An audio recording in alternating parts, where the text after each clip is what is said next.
Karen Mitchell ruled her neighborhood with an iron fist until Judge Carter dared to plant tomatoes. Her rage boiled over into 3 gunshots that shattered the morning peace. But the wounded judge refused to break, and when Karen walked into his courtroom, she walked straight into her own destruction. Before watching full story, comment below from where are you watching.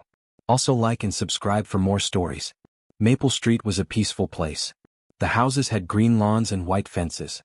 Children played while parents watched from porches. It was quiet and safe. Judge William Carter lived there for 15 years. He was a good man who treated everyone fairly in court.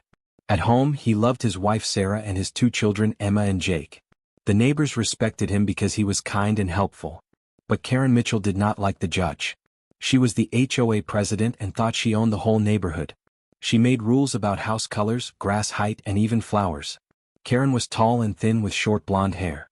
She wore expensive clothes and acted like she was better than everyone. Her voice was sharp and loud, especially when angry. The trouble started when Judge Carter planted vegetables in his backyard. Emma loved tomatoes and Jake wanted carrots. It was a simple family project for joy and fresh food. Karen hated it. She said vegetable gardens were not allowed in their premium neighborhood. She sent angry letters demanding he remove the garden. When he politely refused, explaining the HOA rules said nothing about vegetable gardens, Karen became furious. "How dare he question my authority?" she screamed at her husband Bob. Bob was quiet and stayed out of Karen's way. Karen called emergency meetings and knocked on doors, trying to get neighbors to complain about the garden. But the neighbors liked Judge Carter. They thought his garden was nice and asked for advice on starting their own. This made Karen angrier. She was used to people obeying without question. A judge standing up to her made her blood boil. Karen's anger grew worse each day.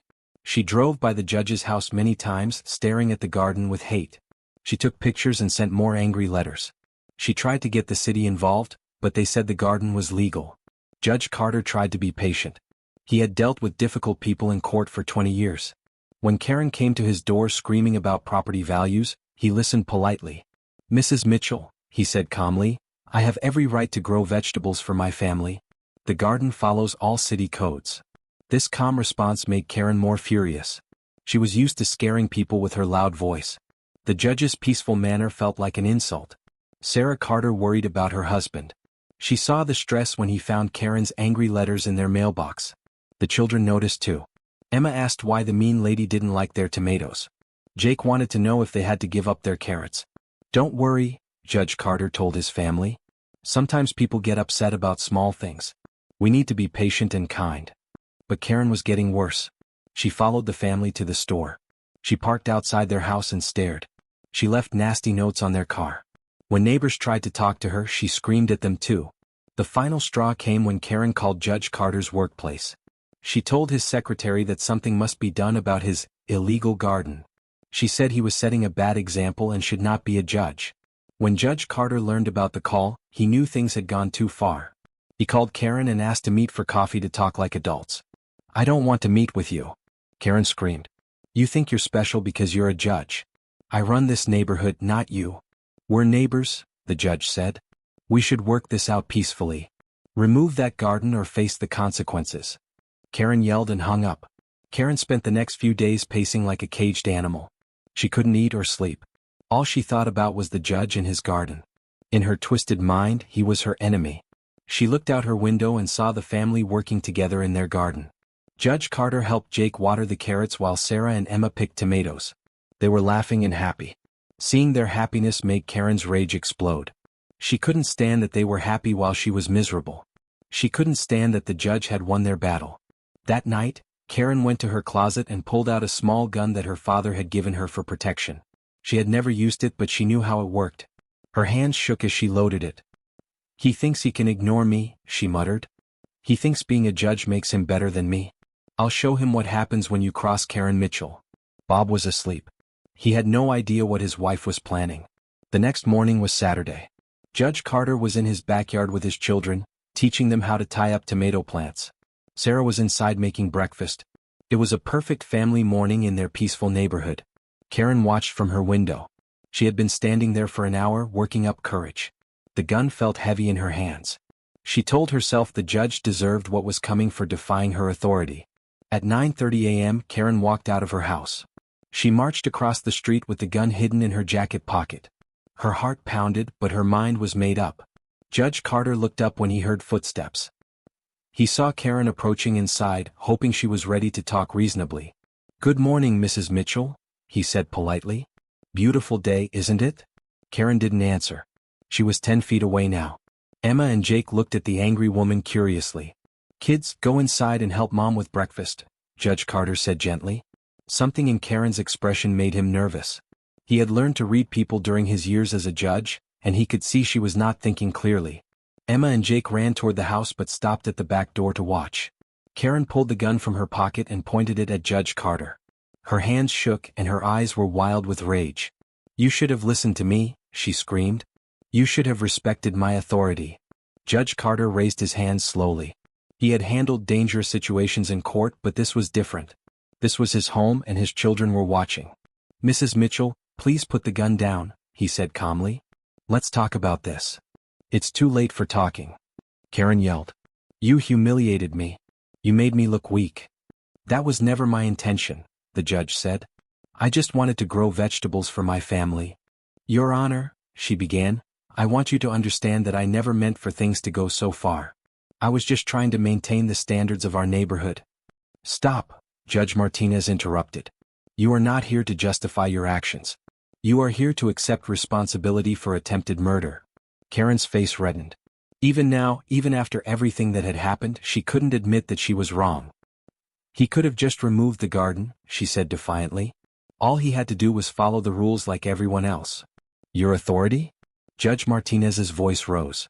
"Mrs. Mitchell, you had no authority to shoot another human being. You had no authority to terrorize your neighbors." Karen's lawyer tried to get her to sit down and stop talking, but she was too angry to listen. "I worked hard to keep that neighborhood perfect," she shouted. "And what thanks did I get? None. They all turned against me." The courtroom was silent. Everyone could see that Karen still didn't understand what she had done wrong. In her mind she was still the victim. Judge Martinez leaned forward. "Mrs. Mitchell, let me be very clear. There is no neighborhood rule that justifies what you did. You shot an innocent man in front of his children because your ego could not accept being told no." Judge Martinez sentenced Karen to 25 years in prison for attempted murder. She would also have to pay for Judge Carter's medical bills and therapy for the trauma she had caused his family. Karen screamed when she heard the sentence. She couldn't believe that her life was effectively over because of what she saw as a minor neighborhood dispute. As the bailiff led Karen away in handcuffs, she looked back at the packed courtroom. She saw Judge Carter sitting in the front row, his arms still in a sling but his expression calm and dignified. She saw Sarah Carter holding hands with their children. She saw all the neighbors who had once feared her letters and rules. They were no longer afraid. They were relieved that the nightmare was finally over. Bob Mitchell filed for divorce the next week. He had stood by Karen through the trial, but he could not live with what she had become. He moved out of the house on Maple Street and left town, too ashamed to face the neighbors Karen had terrorized. The HOA elected a new president, Mrs. Johnson, the elderly woman with the bird feeder. Her first act was to officially approve vegetable gardens in backyards. Her second act was to reduce the number of rules that had made life miserable for so many residents. Maple Street began to heal. Judge Carter returned to work 6 weeks after the shooting. He walked more slowly now, and sometimes his shoulder ached when the weather changed, but his spirit was unbroken. The experience had made him more compassionate toward the victims of violence who appeared in his courtroom. He also became more involved in his neighborhood community. He organized block parties and helped start a neighborhood watch program. He wanted to make sure that Maple Street remained the safe, peaceful place it had been before Karen's reign of terror. The garden that had started the whole conflict grew beautifully that summer. Emma's tomatoes were the biggest anyone had ever seen, and Jake's carrots were sweet and crunchy. They shared their vegetables with all the neighbors, turning the source of conflict into a symbol of community spirit. 1 year after the shooting, Judge Carter was working in his garden when he noticed a young couple looking at Karen's old house, which had been empty since Bob moved away. The couple had a small child, a little girl about Emma's age. Judge Carter walked over to introduce himself. "Hello," he said with a warm smile. "I'm Judge Carter. I live across the street." The couple looked nervous when they heard he was a judge, but his friendly manner put them at ease. "We're the Johnsons," the man said. "We're thinking about buying this house. The realtor told us there was some trouble with the previous owner." Judge Carter nodded. But that's all in the past now. This is a good neighborhood with good people.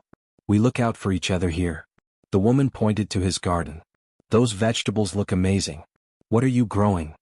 Judge Carter smiled and spent 20 minutes giving them a tour of his garden. He told them about the tomatoes and carrots, the peppers and lettuce. He offered to help them start their own garden if they decided to buy the house. The Johnsons did buy the house, and Judge Carter kept his promise to help with their garden. Their little girl Lucy became fast friends with Emma and Jake. The house that had been home to so much anger and hatred became filled with laughter and joy again. Karen Mitchell served 15 years in prison before she died of heart problems. She had never admitted her guilt, never apologized to the Carter family, and never showed any remorse for what she had done. She was buried in the prison cemetery under a simple stone marker with her name and dates. There was no mention of her role as HOA president, no list of accomplishments, no loving words from family. She had died as she had lived her final years, alone, angry, and unrepentant. When Judge Carter heard about Karen's death, he felt sadness rather than satisfaction. He had never wanted revenge, only justice and safety for his community. Karen's wasted life served as a reminder of how destructive unchecked anger and pride can be. He attended a small memorial service at the community center on Maple Street, not to honor Karen but to remember the lessons her story had taught them all. The neighbors gathered to talk about forgiveness and their commitment to never let such tragedy happen again. "We cannot change what happened," Judge Carter said at the service, "but we can choose how we move forward. We can choose to build a community based on respect, kindness, and cooperation instead of fear and control." Mrs. Johnson, who had taken over as HOA president after Karen's arrest, spoke about the changes they had made to ensure that no one person could ever again wield the kind of destructive power that Karen had accumulated. The new HOA rules emphasized collaboration over authority, discussion over demands, and community building over rule enforcement. Every major decision required input from multiple residents, and there were clear procedures for addressing conflicts before they escalated. "We learned that a community is only as strong as its weakest member," Mrs. Johnson said. "Instead of trying to control each other, we need to support each other. Instead of demanding perfection, we need to offer grace." 20 years after the shooting, Judge Carter retired from the bench. He was 72 years old and had served his community with distinction for over 30 years. The scar from the bullet wound in his shoulder was barely visible now, and he walked without a cane, though he still felt pain when storms were approaching. Emma was now 33, a successful lawyer who had followed in her father's footsteps. She specialized in family law and conflict resolution, inspired by her childhood experience to help people solve their problems without resorting to violence. Jake was 31 and owned a landscaping business that specialized in organic vegetable gardens. He employed several young people from disadvantaged backgrounds, teaching them job skills while beautifying neighborhoods throughout the city. Both of Judge Carter's children had learned important lessons from their traumatic experience. That evil exists in the world but can be overcome by good, that violence is never acceptable regardless of the provocation, and that the best response to hatred is to build something beautiful and positive. Sarah Carter had become an advocate for victims of gun violence. She spoke at schools and community centers about the lasting effects of violence on families and communities. Her message was always the same: words can hurt, but bullets destroy lives forever. The house where Karen Mitchell had lived was now home to a young teacher and her family. They had converted the backyard into a playground where neighborhood children came to play. Laughter had replaced screams, joy had replaced anger. Maple Street had become a model community that other neighborhoods tried to copy. Visitors came from other cities to learn about their conflict resolution procedures, their community garden program, and their inclusive approach to neighborhood governance. Judge Carter often gave tours to these visitors, always making sure to include the story of Karen Mitchell as a warning. He would stand in front of the house where she had lived and explain how a simple disagreement about a vegetable garden had escalated into attempted murder. "The difference between a healthy community and a toxic one," he would tell the visitors, "is how we handle disagreement. Do we listen to each other and seek compromise, or do we dig in our heels and demand total victory? Do we see our neighbors as fellow human beings with rights and feelings, or do we see them as obstacles to our will?" He would point to his thriving garden, now tended by a new generation of children from the neighborhood. "This garden has produced thousands of pounds of food over the years," he would say. "It has fed families, taught children about nature, and brought neighbors together." Karen Mitchell wanted to destroy it because she couldn't control it. But love and community are stronger than hatred and control. Good wins in the end, but only if good people are willing to stand up for what's right. On quiet evenings, Judge Carter would sit on his front porch and watch the neighborhood children play in the street. He would see young parents pushing strollers, teenagers walking dogs, and elderly couples tending their flower beds.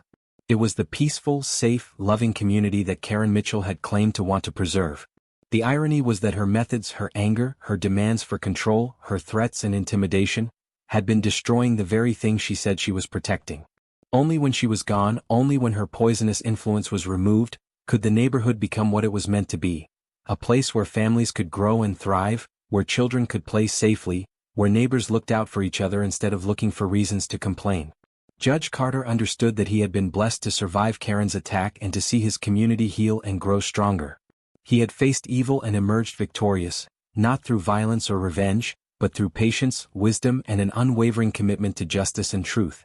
The story of Karen Mitchell and Judge Carter became well known in legal circles as an example of how small conflicts can escalate into serious crimes when people let their egos and need for control override their common sense and humanity.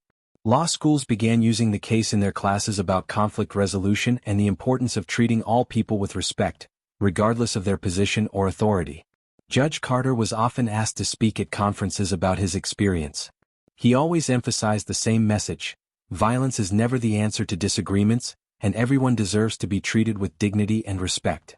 Karen Mitchell forgot that we are all human beings first, he would tell his audiences. She let her need to control others poison her heart until she could only see enemies instead of neighbors. The tragedy is that it didn't have to happen. If she had been willing to listen, to compromise, to see me as a person instead of a challenge to her authority, we could have worked things out peacefully. As the sun set over Maple Street, painting the sky in shades of orange and pink, Judge Carter smiled and whispered a prayer of gratitude. His tomatoes were growing well this year, and Jake's granddaughter was already asking when she could have her own patch in the garden. Life goes on. Love wins. Justice prevails. And sometimes, even in the darkest moments, we can find the strength to choose hope over hatred, community over control, and peace over revenge. The story of Karen Mitchell and Judge Carter became a reminder that our choices matter, our actions have consequences, and the way we treat our neighbors reflects who we really are as human beings. In the end, Karen got exactly what she deserved: the full weight of justice. And Judge Carter got what he had always wanted: a peaceful home where his family could grow vegetables and live without fear. Justice was served, truth prevailed, and the community that Karen had tried to control with fear became stronger than she ever imagined possible.